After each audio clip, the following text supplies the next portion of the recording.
Weekend for Jack Mitchell so far, and Jack will start P4, so the grid draw was P4, so Jack Mitchell starting 4th.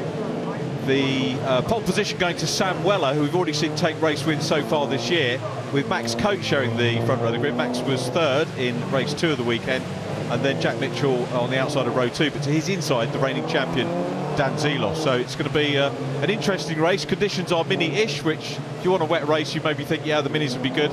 We were just discussing whether we think Jack Mitchell could pull off a hat-trick, and I think we both agree probably could, but anything's possible in JCWs. Yeah, I'd say so. I'd say he's got the best chance he's ever going to have. Only the top 4 reversed, so yeah. And it's wet, isn't it? It's proper wet, so let's see what happens. We will. Last race of the weekend, a long weekend it's been for them.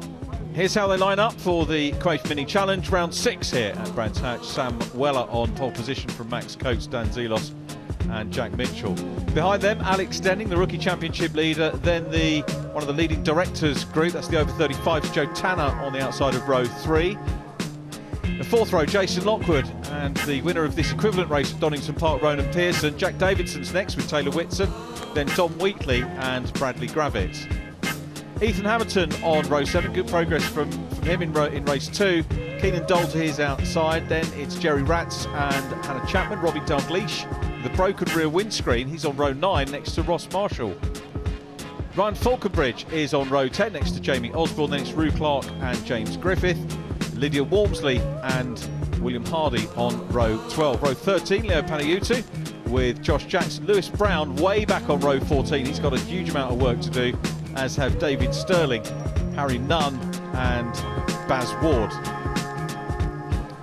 Baz a little bit disappointed with his performance, and do you know what? I had a chat with Baz just while the Porsche race was on down in the paddock, and he's watched it back already, and he said, I should have been smiling. He said, I know I went out, he said, but I had the wrong face on for the camera. I said, you've got other things to worry about when you're in the car though, mate. But he's worried about that. Kind of drivers are these days, aren't they, about that sort of how he came across on the camera. Yeah, well, he messaged me before because I just wished him well, because obviously it's not nice to go off on the first lap. It's not nice to go off at all, but he just locked the front axle up, he said, and the engine stalls. Jason Plato did it exactly the same thing, and we were saying about, it's his first racing experience. Plato, double champion. 97 or whatever race wins in British Touring cars, and he's just locked the front axle up and gone straight off. So it's easily done, but yeah, he just said he wants to enjoy this one, and he might smile for you if he sees you. That'll be good, yeah. Resilience is a great quality needed in a racing driver, isn't it? Yeah. That, there are so many lows, but when the highs come, they really do cancel those out. But we've got a race on. Sam Weller, who'd have thought he'd have been on pole for a reverse grid race, and Max Coates, that we haven't seen, well, first visit to the podium of the season for him in race 2. He's alongside in the white number 71 familiar livery. Then we've got Dan Zelos in car number 1 down towards the rear of the field, just coming into line. There is Bazza in the 22 car. Harry Nunn immediately ahead of him. Harry Nunn's dad, Nick, was racing at Croft yesterday in Fun Cup. They took 3rd place, the Viking team. So shout out to them, and well done on their performance yesterday. And Nick's supporting Harry today. Big travel for the weekend for him. Well, that's what you do when you're involved in motorsport altogether. So fair play. Let's see if he can put a show on. So we're getting ready, looking for the gantry lights to come on here. 5-second board disappears. There's the gantry. There are the lights. And here comes the race. They've kept them waiting a long time for several races today, but the lights go out, and it's a cool start from Sam Weller on the front. Look at Max Coates, though. He's challenging as they go down to Paddock Hill Bend for the first time, and I think Max, looking at the outside, he's got a little bit of space behind. Then it's Dan Zelos running well too. It's Jason Lockwood in the mix coming up through, plus the pole position car getting stuck in as well, but Max has got that inside line now, and he's going to try and take him, and the back end's want to swing around. Coates has got his nose in front as they come down Graham Hill, and the pole position man was on the painted curve as they went through, and it's Max, but Max hasn't got the line as they go on Cooper Straight. Wow, that was a really interesting start. I'll tell you who had an awesome start, Ronan Pearson in the 66, and Weller has got a nightmare again. How many times have we seen Weller? Please rejoin safely. He does that. his rear of his car has just been so nervous, and he's had a nightmare, hasn't he? The rear of that car's just been swapping ends all day. But Ronan Pearson has gone from 8th and he's battling for 4th. He wasn't even in the reverse sector, was he, of this grid, but he's could be turning into a race 3 specialist, the young Scot. I got taken to task for saying about the Scots having the experience in the wet because of Knock Hill. I bet you did, so you should. It can rain up there. You leave us Northerners alone. Clouds gather as you head up the country, do you know what I mean? It's going to be sunny this year at Knock Hill for sure, but no, Pearson, what a superb start, as you rightly said. Coates the leader though, Zelos second as they went across the line. Alex Denning has done well too. Alex has come from 5th, that's the first place outside of, that's Rue Clark going off in the 52. Big shame for Rue. That's an interesting one. What are they going to do about that? They can't leave that car at the top of Druids. And, oh, Zelos, nightmare. That's got to be a safety car. Where are they going to put that car? Yeah. That's going to be a bit of a nightmare, that is. So the first proper wet support race we've had. Keenan Dole gets it all sideways and puts his foot back in and tries to get back going side by side there. Jack Davidson crossing the line. It's Max Coates with a 1.774 second gap now. Zelos second, Denning third, Weller fourth. Then it is Pearson in 5th position ahead of Jack Davidson in the 21. The pink 21 there just ahead of Mitchell, who's actually down in, forgot about Jack Mitchell, down in 7th place. Oh, so, well, whatever that piece was, it's been smashed up. It's interesting, isn't it? You have to go past the incident before we get a safety car. But anyway, they probably had a look at it and thought they could move it out the way, and they obviously can't, so yeah, safety car. Being a short track, the officials in there defending have a short lap. Well, there you go, Rue's going again. Out now, yeah, it's a short lap, so they think, yeah, okay, it's a short lap, it can get moved, and the shorter the lap, the quicker you've got to make the decision, and the race control, you know, they'll get hammered by some people if they do make the decision, and then they'll get hammered if they don't make the decision. I wouldn't want to do that job, to be honest. I wouldn't want to do it, to be honest. Too many decisions, too many things going on. But yeah, so Rue Clark is the yellow car. That's just coming down now. This is Paddock Hill Bend. That car's cut out. That car has electronically switched itself up. Look at the sparks out the back of that. Wow. That looks like the catalytic converter, if it has got one. I'm not too sure actually if it has a racing cat. That looks like when you switch the ignition off, switch the electrics off in the car, and the fuel's still pumping through. That's really weird. Hannah Chapman come in as well, and Rue Clark does make it back in. So Hannah having a screen. Her car has been steaming up. Hannah Chapman in that number 8. Yeah, I tell you, Rue Clark did well to come away unscathed there. He could have been hit really hard at the back and been put in the front across the front of everybody going into paddock. So yeah, that was good to see. For that. Yeah, so is that Hannah Chapman just leaving the pits as well? I think she's rejoined. It's good, so the winter's done. She managed to get out before the race leaders went down, and Rue Clark is coming back out as well. So whatever it is, whatever the fault was, they're going to try and give it another go and maybe get some points, because there are points within the various classes that we have. Replay the start. Yeah, so Max Coates gets a cracker actually, doesn't he? Look at that. That's the problem with Sam Weller on the left. That pole position place at Brands Hatch is a disaster, because you just wheel spin because it takes you towards the wall. But look at Ronan Pearson round the outside in the yellow, black and red flashed car. He went from 8th round the outside. He was up to 6th.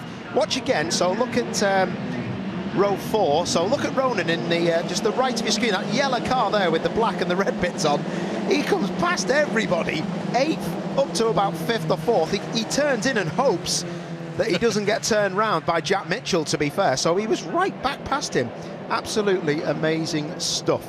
So I think we're about to go back racing. Yeah, safety car back in this lap. Scott Stringfellow will sprint away from the field, and Max Coates has been in this position many times, and he should be able to nail the restart. So watch for the white car. Max Coates getting ready to bring them around. Jack Mitchell coming out. So Mitchell's been demisted, the double winner. Right. Anyway, here we go. Restart at Brands Hatch, and it's Max Coates that leads them back across the line. Loads of stuff going on. It's Zelos, the defending champion, in 2nd place. Alex Denning is in 3rd. And we've got the championship leader, as we say, having been demisted and comes out. That's going to make a dent in the championship. He's mind you, having said that, he's around about 20 points clear, so Mitchell might be able to hang on to that outright championship lead on drop scores. Well, that safety car might have just saved his life, because to come in under safety car and get unsteamed, as it were, he's done okay, because he's still in with a shot of getting a couple of points. Max Coates is giving him a masterclass here, though I did say to you earlier on in the day he was doing a rain dance literally, and you said, well, that's because maybe the car's not behaving itself in the dry, but we know Max can drive in these conditions. He can drive in dry or wet. He's one of the best out there, but this is great for him. Out the front, half a second up the road, pretty much spot on that. Yeah, and we'll get the flying laps counted away soon. Dan Zelos he'll be pleased to be at the front end of things as well. We've got challenge on there. Alex Denning in the 33 car goes down the inside, makes the move on Weller. Those two battling it out hard. That's for third and fourth position. Pearson down behind them. Jack Davidson in the 21. Davidson looking a lot more handy in the wet as well. This is sort of ironing out a lot of the problems some of the drivers have had, maybe with the new tyre. We're starting to see some of the regular guys at the front. Ethan Hamilton up strong as well, up into 9th position. Remember, race 1, Ethan was right at the back at the start of race 2. He's worked his way right the way through the field after that brake failure in race 1. Great job from him. Yeah, it's still pretty close, isn't it? It's just, I mean, I wouldn't want to really be out there, to be honest. That's Lewis Brown in the 39 having a look at Dole. And yeah, he's just having to check up there, because to be fair to Dole, he just braked a touch early, but he has got cars in front of him as well. So Lewis Brownell's down the inside. It looks like he's got the door open, and that should be job done. Yeah, Lewis again, a front runner. We expected more of him. It's a relatively limited campaign for the JCWs. 7 race weekends that they contest, and we won't see them now till Alton Park, which is a little bit of a shame. Jack Davidson going for the outside run on front row. Joe Tanner is on the inside in the hybrid tune car. Let's see whether Jack to battle of the two Scots here. Remember if they raced in the Scottish Mini Cooper Cup together or not. I don't think they did, but Joe runner-up many times in it. Jerry Ratt, sadly, that's going to be another safety car. Another safety car. That'll be again at Druids, turn 2. This is working out pretty handily for Jack Mitchell, because he'll be able to get back on the train again. Coates will hate that. He will. Yeah. Raincoats, as he's now known, is away, and another, he's got to do it all again. But of course he knows that he can do it. Best lap 57.5 and 58 for second place. He's away, isn't he? Mate, he is rapid. Raincoats, like I said, you know. So. He is rapid. Over a second quicker than anybody else on track. Max Coates. He will be devastated that safety car's come out. Yeah, he'll be praying for the red flag and the checker. Yeah. What time's the curfew around here? Are we near that yet? Maybe not. I think we've got another half an hour or so. Safety car back out. Scott Stringfellow drives all the safety cars for us and gets to taste all these different wonderful cars over the course of a weekend. Well, we'd rather not see him. We'd rather have, oh, that's a shame, Harry Nunn in pit lane as well. It doesn't look steamed. It's nice and clear, but it looks like a problem. Look at the rain, Richard. It's literally the rain. It's bouncing back up, isn't it? It gets in everywhere in the, you know, in race cars in general. Honestly, even touring cars, there's hundreds of thousands of pounds they spent in British touring cars, and if you get one little hole in the chassis of any race car, or your overalls get damp, it just steams the whole car up. It's the worst thing in the world. Horrible situation. Let's have a look at the classes while we've got the safety car out. So Max Coates leading overall, Alex Denning leading the rookies, graduates, second-year drivers headed by Sam Weller, directors class headed by Joe Tanner. And if you see DR, it means the driver's a rookie in the directors category, so a new driver to the championship, as opposed to an honorary doctorate, which DR might stand for otherwise. What's one of them? Just looking, what a shame. Bazza's gone again, yeah, he didn't even make good spot. That is a shame. He went. I think I can see his car in the pit lane. He obviously had problems early doors, and he's had a terrible weekend. He has. He was talking about Alton though, so hopefully he'll be able to come out another play. Yeah, hopefully. Gross Motorsport finishing attending to Harry Nunn's car. Harry coming up through the ladder, river, isn't there? Going down pit lane, river of water going down. But Harry using the mini ladder and winning the Cooper Championship a couple of seasons ago, went back and wasn't able to get into JCW's last year, so came back and defended the championship. There's Basil Ward's car. Yeah, it is. It's obviously something. He's not smiling. No. Do you know the cameras on him. There's nothing worse than that. There's nothing. There's Bazza there, just bent down against the pillar there. Literally, I feel so bad because Bazza's one of us. He's just a normal person who scraping there. He is. He saw it. He saw it, and he still didn't smile. No, no.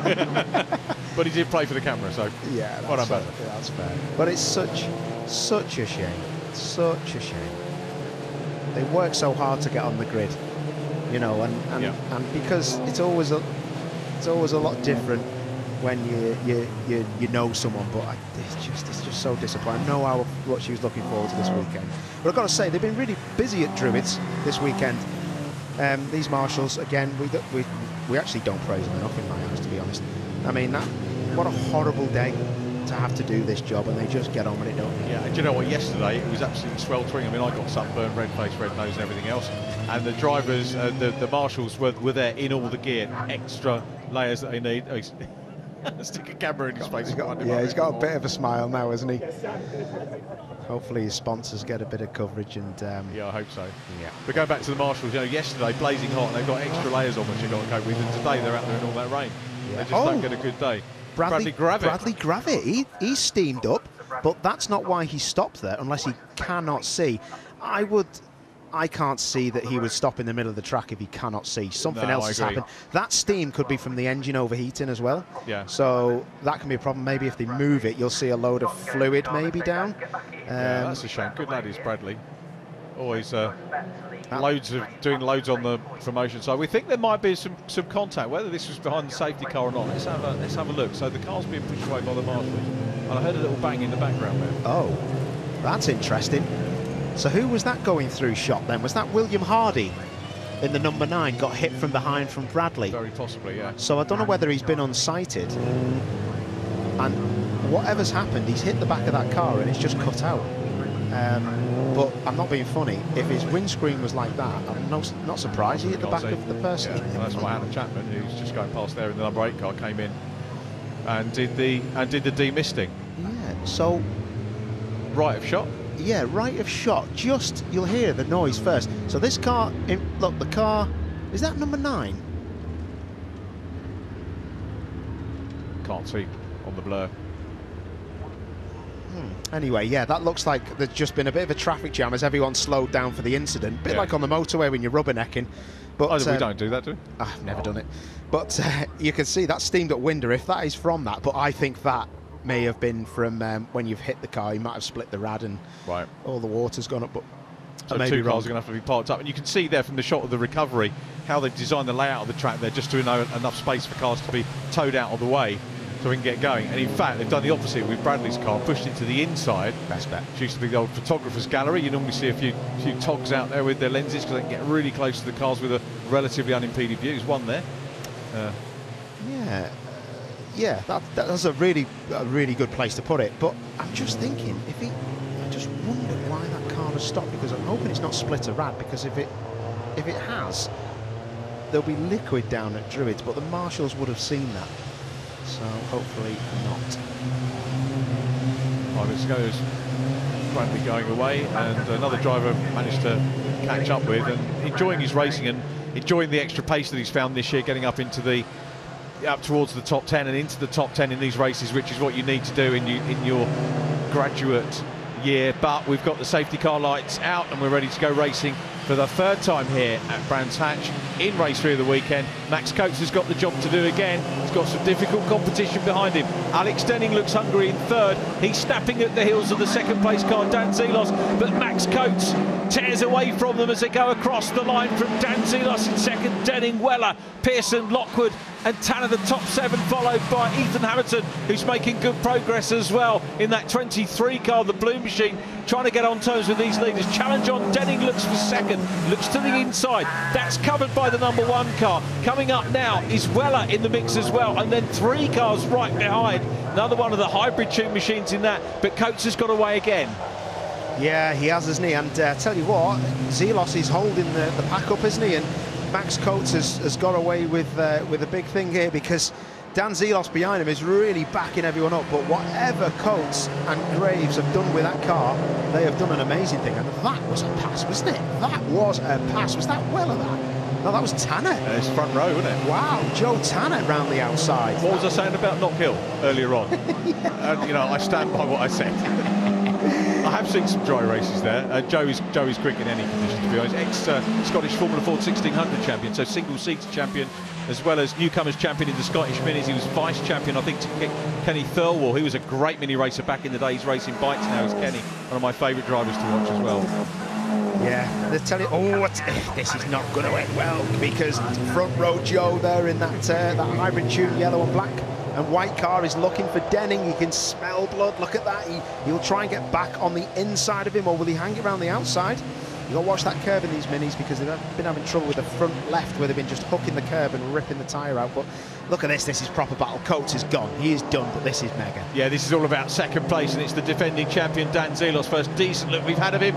And here comes the number 11 car having a look. That is Weller having a look on the inside line of Alex Denning. Denning, a rookie, remember, first-year driver, did a couple of outings last year.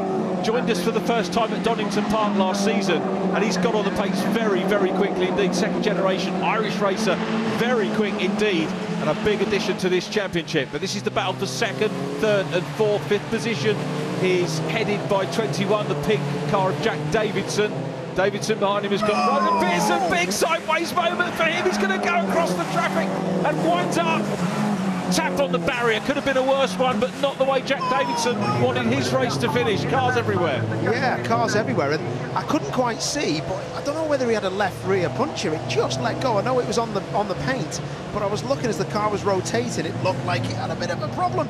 But look at this, now talking about problems, Zelos is getting a right workout. Yeah, and it's the young Irishman that's having a go. Denning putting the pressure on. Here comes Weller. Has a look up the inside, goes back to the outside in the yellow, white and black hybrid tuned car. The Devanti machine's on the outside. Now, here comes Denning. He'll have a look on the inside. Has he got the momentum? Weller's got the cards here. He's also got the spray in his face. Nothing doing on the inside. Goes to the outside run. He's going to go high and wide into Paddock Hill Bend. Maybe go for the cutback. Denning has still got it covered. Looking at the inside of Zelos. Coates is checked out and down the road. 3.7 seconds. The race leader is ahead of this battle for second. Oh, red just as it was all hotting up nicely for us.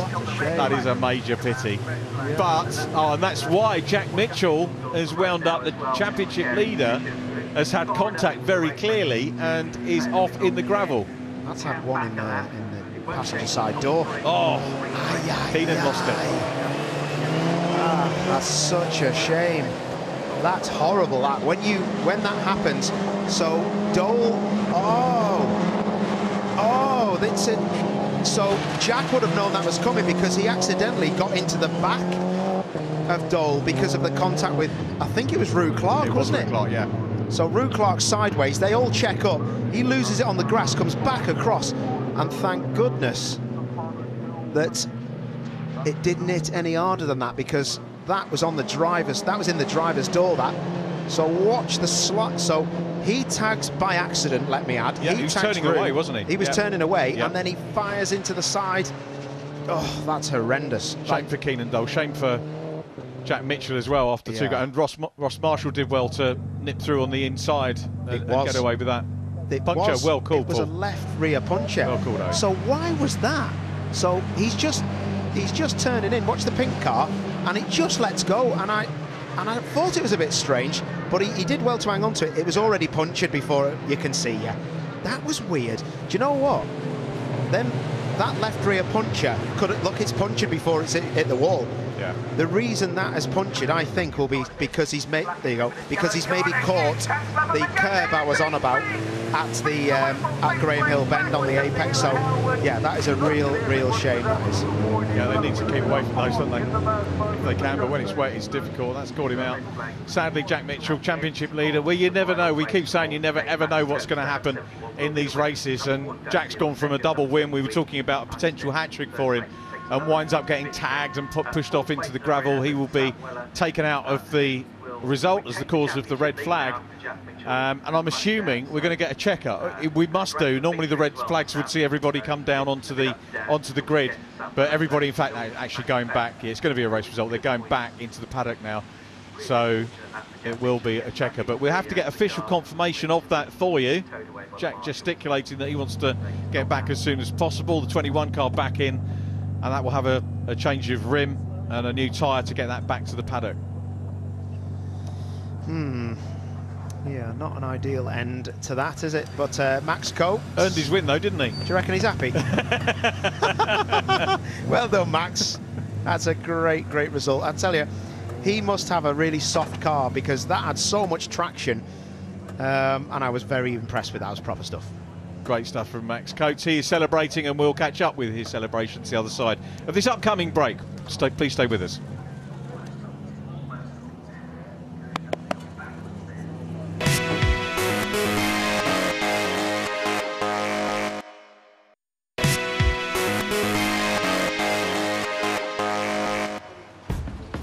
Welcome back to Brands Hatch Indy Circuit. We just had round 6 of the Quaife Mini Challenge, and the result is as follows. First position, Max Coates from Dan Zelos and Alex Denning. Sam Weller was next from Jack Davidson and Ronan Pearson. 7th place goes to Jason Lockwood from Joe Tanner. Ethan Hamilton in 9th, and Taylor Whitson once again in the top 10. Lewis Brown 11th from Leo Panayutu. Then it was Don Wheatley in 13th, ahead of Jamie Osborne and Josh Jackson. James Griffith 16th, ahead of Lydia Walmsley, who came through from the back. Ryan Falconbridge 18th. 19th was William Hardy from David Sterling, getting his best finish of the weekend in 20th. They were ahead of Hannah Chapman, Ross Marshall and Rue Clark. Problems for others, headed by Bradley Gravitt and Jerry Ratz. Championship standings as we head to Alton Park. That's the next time we'll see the Quaife Mini Challenge, and it's 29 points the lead for Sam Weller from Jack Mitchell, and then Dan Zelos now up into 3rd ahead of Jason Lockwood. 5th is Ronan Pearson from Max Coates. Jack Davidson in 7th ahead of Alex Denning and Bradley Gravitt. And Taylor Whitson is in 10th place. The celebrations are of course happening down in Parc Ferme, and Lou is catching up with our top 3. Yeah, and with a